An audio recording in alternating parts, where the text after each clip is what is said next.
the guards. Here are some of my preliminary thoughts on this Bible story. And when I say story, folks, I'm not saying made up. The first books I had were my Bible stories. It's stuck with me ever since because my biblical accounts just doesn't sound good. It's unique to Matthew's gospel, but I think there's a reason for it because Matthew's gospel was primarily Jewish folks, a lot of whom were still living in this area, and they would have probably been the people who had heard the widely circulated rumor that Matthew mentions of the guards saying, "Oh, we were sound asleep when the disciples came and stole the body." So as a result, how did this cover up work? Because how did Matthew get the story if, it's a high level hush money. Now, yes, I know Chuck Colson would tell us nobody can keep a secret eventually. That's why he went to prison. Now, it's a good thing for Chuck he went to prison because that's where he met Jesus. But on the other hand, it could be that there wasn't even a leak, but just the fact that in Luke Acts 6:7, when it's talking about all the people that came to believe in Jesus, a large number of the priests came to believe in Jesus and joined the Christian community. So it could well be that those very people said, "Oh yeah, we know the backstory on this one." And Matthew was hanging around at that point and said, it would be important for my audience to hear this story. Let's move into the account itself. The next day, the one after preparation day, the chief priests and the Pharisees went to Pilate. "Sir," they said, "we remember that while he, Jesus, was still alive, that deceiver said, 'After 3 days, I will rise again.'" So, there are people who have spent a great deal of time and no small amount of ink trying to figure out the chronology of Holy Week. I made an editorial decision in the scripture that was displayed in church that had this conversation taking place on Saturday. It could very easily have taken place on Friday. Joseph of Arimathea went to Pilate and said, "Could I have the body of Jesus?" Pilate checks, yes, he's really dead. Yes, you can take the body. Hi, good morning.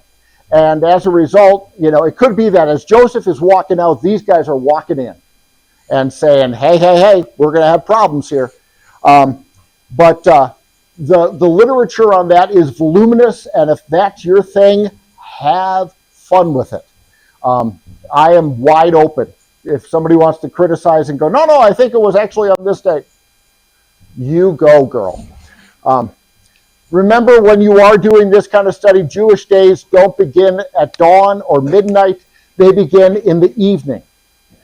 Jewish folks have this great principle that I just love that says, my new day begins with me resting and God working while I rest. And then after God working for 12 hours, I'll get up and go, "Okay, God, now you've been busy. What can I join you in what you're doing?" As opposed to us who are like, the alarm went off, my day started, maybe I have time for prayer. They were like, no, it's the other way around. So they very well could have come on Friday night, just covering my bases there. We remember.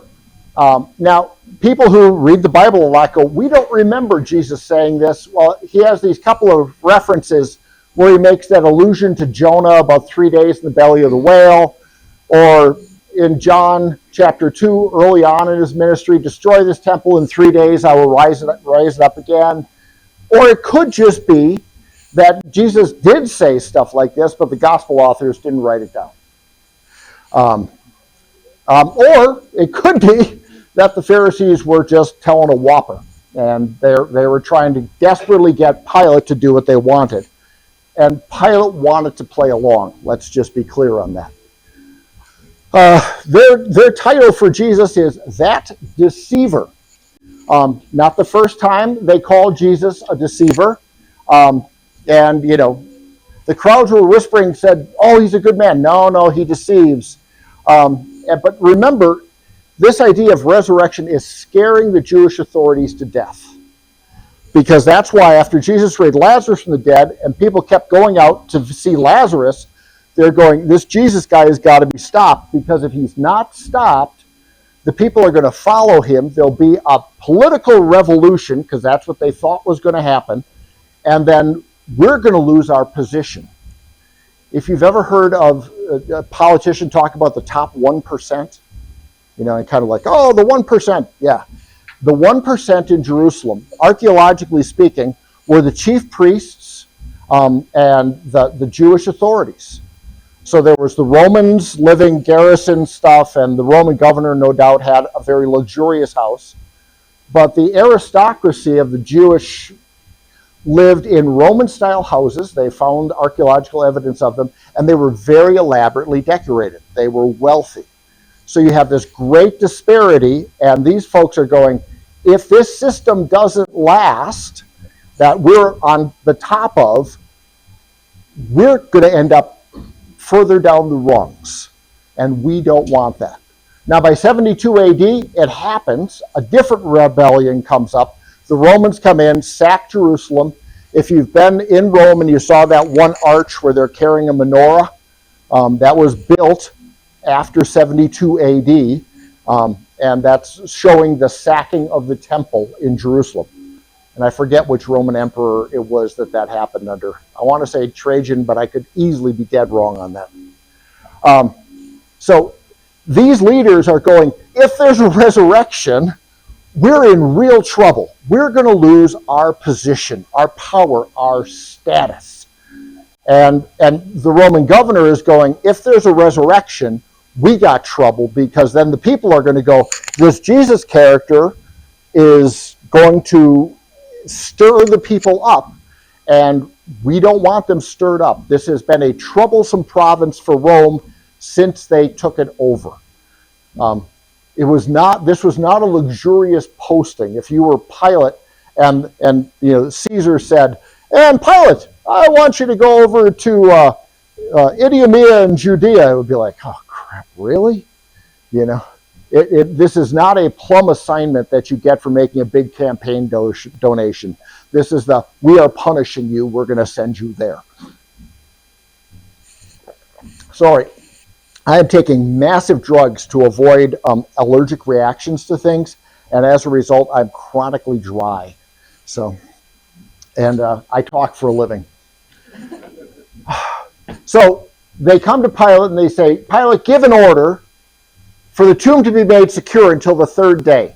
Otherwise, his disciples may come, they'll steal the body and tell the people that he's been raised from the dead. And that last deception will be worse than the first. Okay, so until the third day.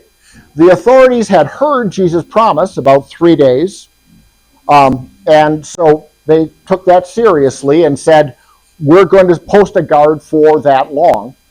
Or it could be, in Jewish thinking at this time, it seems that there was an idea that when somebody died, for a few days, the spirit of the person kind of hung around, and then went off to be with Abraham's bosom and that sort of thing. So it could be that also, where they're going, after 3 days, we know he's dead, and then we're good. Could be either way. Questions or comments? Okay. So here's their theory. The disciples are going to come. They're going to steal the body, tell the people he has been raised from the dead. So that's what their plan is.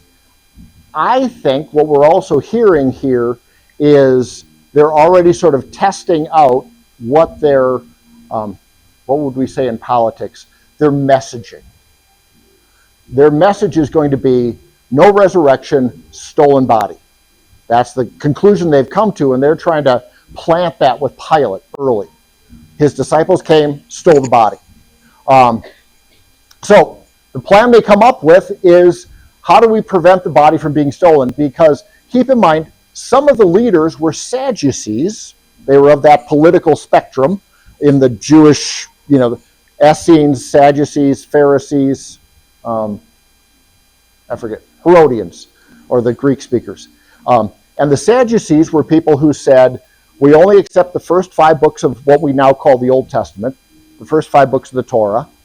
And as a result, we don't believe that there are angels. We don't believe that there is a resurrection from the dead. And in the last week of Jesus' life, they come up and they tell that story. Remember the one about the woman who keeps marrying and the husbands keep dying? And they're going, in the resurrection, come on, there is no resurrection. Whose husband is she going to be?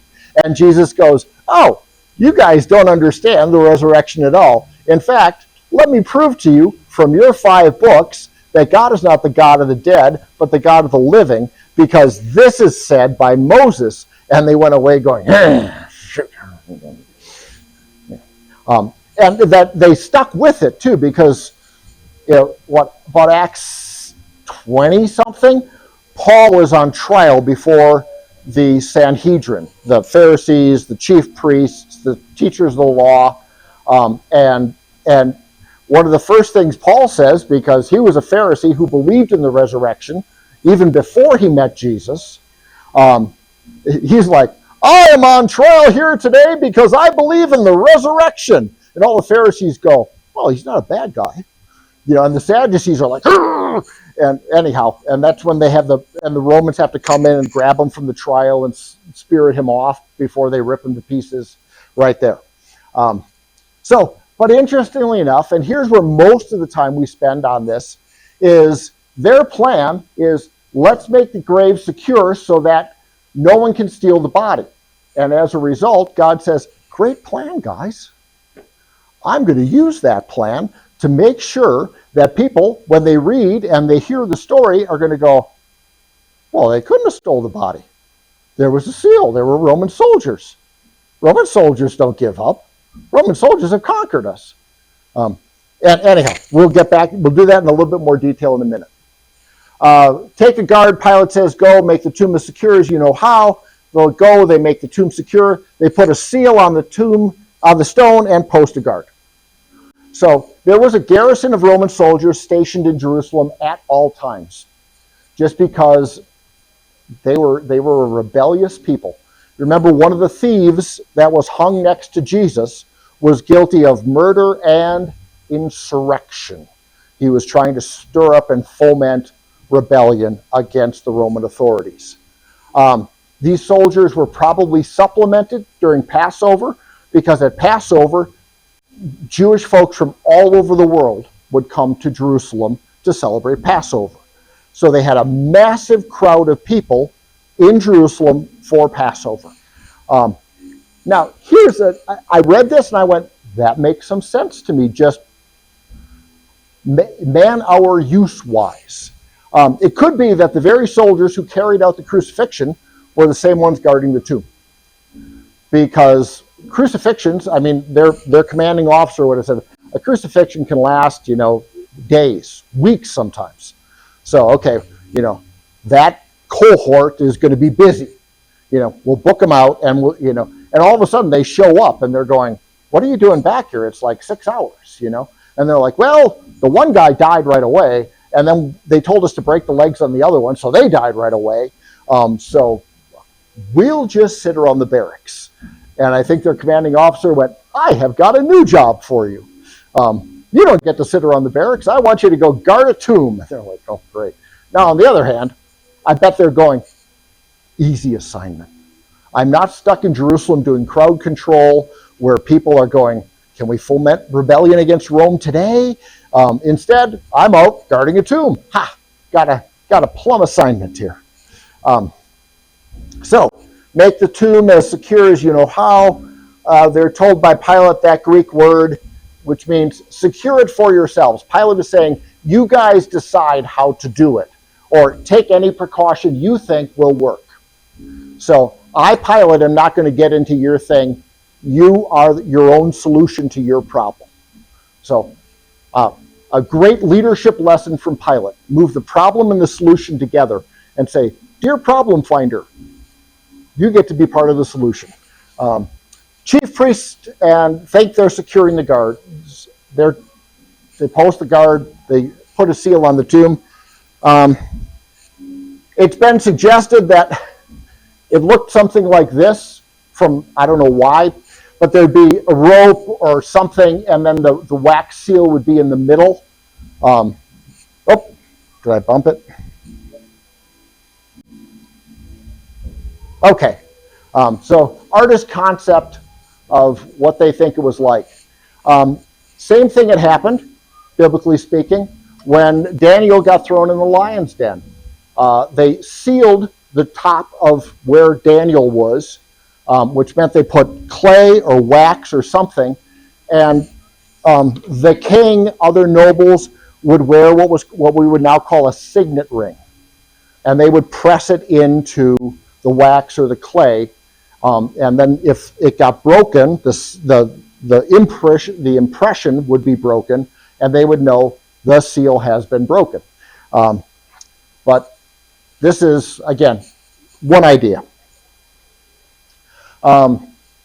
This is a hymn, we'll cite it in the end, but the vanity of saying we're going to control what God can do, because Jesus' opponents are doing their best to thwart him. And so God uses those very efforts that they are using to try to diminish or deny Jesus to actually be proof of Jesus. So the seal, the guard, and one commentator, I forgot to get his name down, I just love this quote. By their care and diligence, instead of preventing Christ's resurrection, they confirm the truth of it. So doth God take the wise in their own craftiness and turn their wisdom into foolishness. I think God helped them figure that out. Yeah. Why don't you guys do this? Yeah, here's an idea for you guys. Well, and I can understand in some ways where the authorities are coming from, because Jesus is not the first person who has said, I'm the Messiah. There were other folks, and it's even mentioned in the Bible. Remember so-and-so, he gathered like 80 people or 800 people or something, and people thought he was the Messiah, and people thought he was the Messiah. And Jesus himself warns his followers and says, look, there are going to be people coming in my name saying, I'm the Messiah, follow me. Don't follow them. Don't do that. So I can picture where, as a politician, they're going, okay, how do we keep the peace? How do we keep things going? How do we just maintain order? But God has a bigger plan at stake here. So we're now going to jump from 27 to 28 in Matthew, because now we want to go to dawn, the first day of the week. Mary and Mary. Now, folks, if you read all four Gospels, you have different lists of who shows up. So you have, like here, you have Mary and Mary. In another one, you have Mary, Mary, and Salome. This is not it's not true. It's just like in Luke's case, Luke goes around and interviews people. And so you're going, well, he talked to first person accounts. Matthew is going, I heard it was Mary and Mary. So he writes it down that way. These are some of those details that I think prove the veracity of the scriptures. Many, many years ago, Linda was out gardening out here by the church sign, Linda Ramey. And I don't know if you've driven through this intersection more than once, where people are like, I shouldn't have a stop sign, you should have the stop sign, and they just buzz right through. Somebody buzzed right through. And Linda had her head down in the garden, okay, and there's the accident. She jumped out of the way before the cars came over the curb. But she hears the accident. So then when the officer comes, he says, what happened? And she says, I don't know, I had my head down, I was pulling weeds. Okay, I heard the accident, I looked up and I saw this car and this car, and I was busy getting out of the way. And the officer goes, lousy witness. Okay. And quite frankly, yes, I didn't plan on being a witness. I planned on gardening, So anyhow, the story of the resurrection, there was a violent earthquake, for an angel of the Lord came down from heaven, and going to the tomb, rolled back the stone and sat on it. His appearance was like lightning. His clothes were white as snow. The guards were so afraid of him that they shook and became like dead men. So, after the Sabbath, at dawn, the first day of the week. Again, for those timeline-fascinated people, this event occurs after normal Sabbath would be a Saturday. Friday night, to Saturday late afternoon. So 6 p.m. to 6 p.m. But Jewish timekeeping, because your day starts at 6 p.m., you could cite a day like the day I'm awake for is a whole day. But anyhow, so basically, they show up on Sunday morning, and this is why Christians have picked Sunday as our day of worship. Not all Christians. I used to drive past a Seventh-day Adventist church. These were people who say, nope, God says worship on Saturday. We read it in the Bible. It's repeated. Remember the Sabbath day and keep it holy, not remember Sunday and keep it holy. So, and their sign was very on brand for them. This was on the way to New Iberia in Louisiana. And the sign said, $10,000 to anyone who can find a Bible passage commanding worship on Sunday. And you're going, it's a safe 10 grand, man, because you got the Old Testament where it's Saturday, Saturday, Saturday. And then in the New Testament time, Christians are going, how about Sunday? That's the day of the resurrection. And everybody went, works for us. But it all, well, anyhow. I got to watch my time. So, violent earthquake, a seismos. So, if you're wondering where we got the word seismic activity from, it's from the Greek. There was a violent, it's actually the word is a megaseismos, a giant earthquake. And some other places in the Bible you'll see the same concept. There was also a seismos. If you've watched the movie, John Wayne says it, surely this man was the Son of God. There's an earthquake as Jesus dies. I don't know what the Pharisees and the Jewish authorities did with the 500 people who came to life as Jesus died on Good Friday. I do not know what they did with them. I do not know how they dealt with it. Because these people walked around Jerusalem and everybody's going, Bob, I thought you were dead. And he's like, got me, man, but here I am. There's nothing in scripture on that either. No, there's not. We searched years ago. Oh, yeah. Nothing. Or there's been, I think you and I talked about the idea that somebody said, what happened to Lazarus? Yes. Yeah, did he ever die again? And there is actually a class of literature where people pick that idea up and make Lazarus someone like who's eternal, who lives forever. And so they use him as a kind of a way to sort of literary tell stories through time. So it's like, here's Lazarus at 300 BC or 300 AD in Rome. Here's Lazarus at 1056 at the Battle of Hastings. Here's Lazarus, and so it would give you that character that you could follow through. I personally think Lazarus just eventually got sick and died again. You get the PowerPoint and get the heaven. Well, yeah. And what happened with the curtain too, that it tore in Two, yeah. and it was not a thin curtain. No, this was dense, yeah. Thin yeah. curtain, and it just almost Yeah, not and I'm no doubt the first thing they did was they walked in and went, that's going to be an expensive repair. A favorite Bible teacher of mine, now home in heaven himself, getting all of his questions answered, Dr. Harry Wendt, always used to say, the temple being torn in two, we were always taught that meant we have access to God. Yes.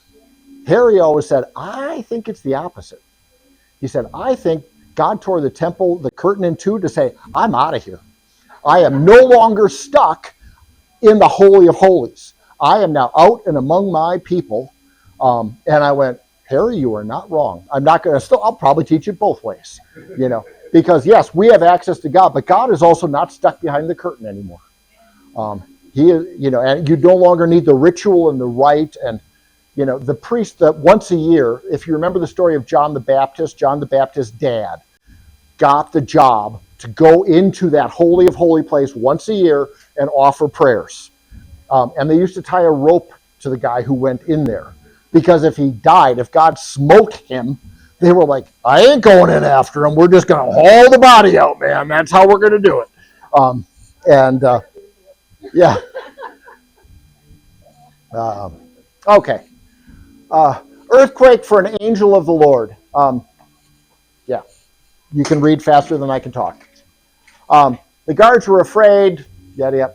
So we talked about the Roman diplomats that got sentenced to Judea were like, oh, this is a lousy posting. Can't I have the island of Capri or something like that? But it's like, no, Jerusalem, Palestine. Arr. On the other hand, the soldiers that got sent there, these would have been the guys who were like, yeah, been there, done that. I was in this battle, this battle, this battle. Congratulations, you're going to Palestine. Okay, we'll kill some other people there. These would have been hardened guys. And then, like I preached up in church, and if you're coming for second service, I will preach. When Jesus is being arrested and the disciple pulls out the sword, Jesus says, I have 12 legions of angels available to me. Trust me, if I needed somebody to fight for me, put up your sword. You are ineffective. I have power at my disposal. And again, the folks who study Roman history, they say a legion had about this many people in, so that I did the math, it's about 80,000.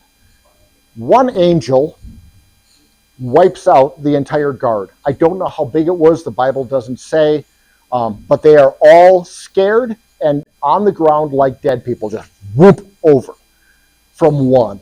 And Jesus says, I have 80,000 of those at my disposal. I'm assuming the other angels are preoccupied, or maybe there's 80,000 angels, or maybe 12 legions is a biblical way of saying, I got a lot. But anyhow, he intentionally embraced powerlessness so he could go to the cross to save us.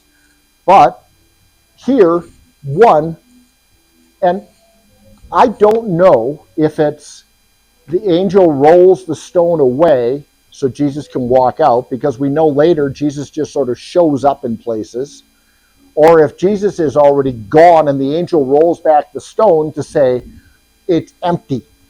Get it? And again, differences between the Gospels. Matthew says the angel is sitting on the stone, and the impression you have is outside and going, hey, look in there. Luke has the angel sitting in the tomb opposite where Jesus was buried and where the grave clothes are. So again, I think it's one of those things that, first off, the angel could have moved. And second of all, where did you see him? He was in the tomb. We went inside, and all of a sudden he's there next to us saying, da, da, da. So, while the women were on their way, some of the guards went into the city and reported to the chief priest everything that had happened. And again, folks are going, the Greek is inaccurate. Well, it's accurate. We just can't figure out, to the best of what I want for knowledge, is this the women still on their way to the tomb? Or is this the women after the angel says, go and tell the disciples, be the first evangelists, Jesus is risen from the dead. And they're heading back to the upper room to do that. Could be either way. Yeah. Sorry, gave you that slide ahead of time. Some of the guards went. So some still stayed on duty. But it's suggested that probably the officer, the guy in charge. So if it's a bunch of regular private ranked centurions, the sergeant says, you guys stay here, I'll go take the heat, if he's a good sergeant. If not, he's like, I'm staying here, you guys go. They report not to their commanding officer, but to the chief priests and Pharisees who'd requested their presence at the tomb. I don't know what the other guards did. We are now guarding an empty tomb. Did they just wander off in shock? Or did they go back to headquarters and like, I'm going to hit the rack for a little bit because I've been up all night guarding a tomb. And then an angel shows up and I am just freaked out. They reported Ponta, all things. So the guards come and give their account of what they witnessed. And again, a quote that I liked when I was doing the research. Such news coming from such persons must have undoubtedly thrown the priests into confusion.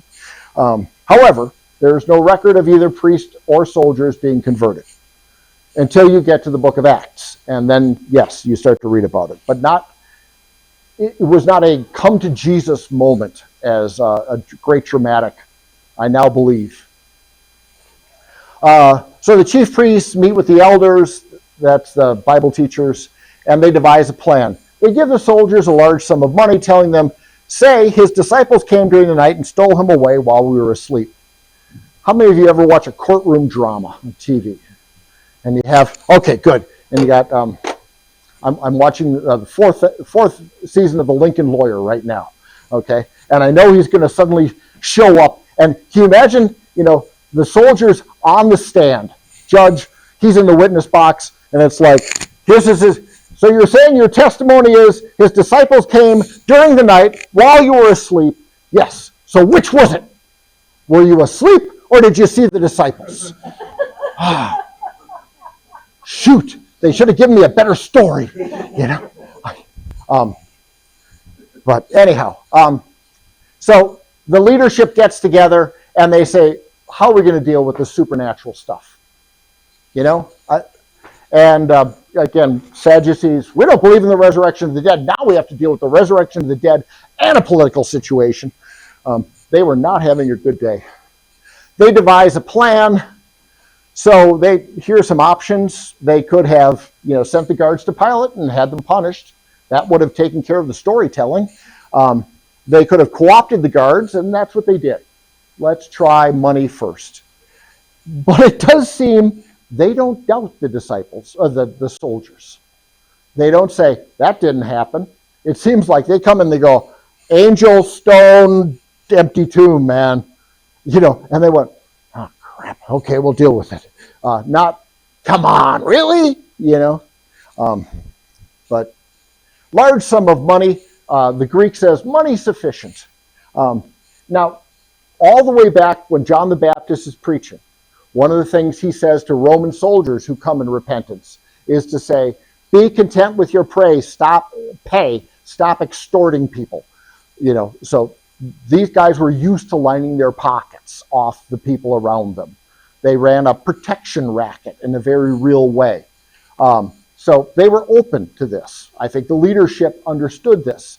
I also think this is one of the reasons the soldiers probably did not tell their chain of command what had happened. First off, if the story is going to be, we fell asleep, that's punishable by death in the Roman army. Falling asleep on guard duty, no. They were serious about that, and Josephus has plenty of stories of soldiers being executed for failing to obey that order. But also, if they would have come and said, hey, and they gave us this large sum of money, their commanding officer would have said, how much?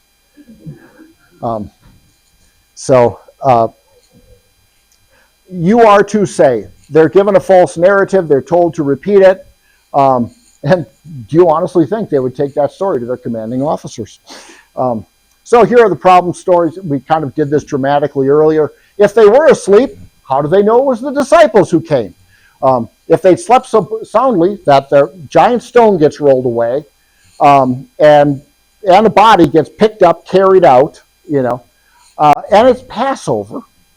So Jerusalem is packed. The population has multiplied, and Passover always comes after the first full moon, after the vernal equinox.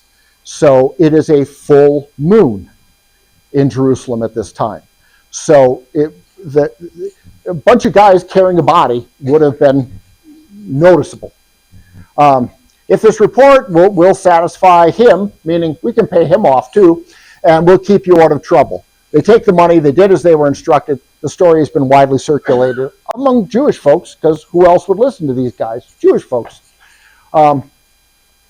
So if this reaches the ears of, it could be if Pilate hears about this, or if there is a hearing in the sense of a military thing, we will fix it. Just more about the avarice of the Roman Empire. Widely circulated. The stolen body theory has been around since forever, literally, since Jesus rose from the dead. The first theory to explain away the resurrection was stolen body. And so for 2,000 years, various people have tried in various ways to deny the resurrection. For 2,000 years, God has continued to say, no, it really happened. And God's people have said, On that, I'll stake my life. Here's the verse 3 of Christ Lord is risen today. Vain the stone, the watch, the seal. Christ has birthed the gates of hell. Death in vain forbids his rise, for Christ has opened paradise. With that, I leave you to go upstairs and do my job. Not that this wasn't my job, but, that other pastor job thing.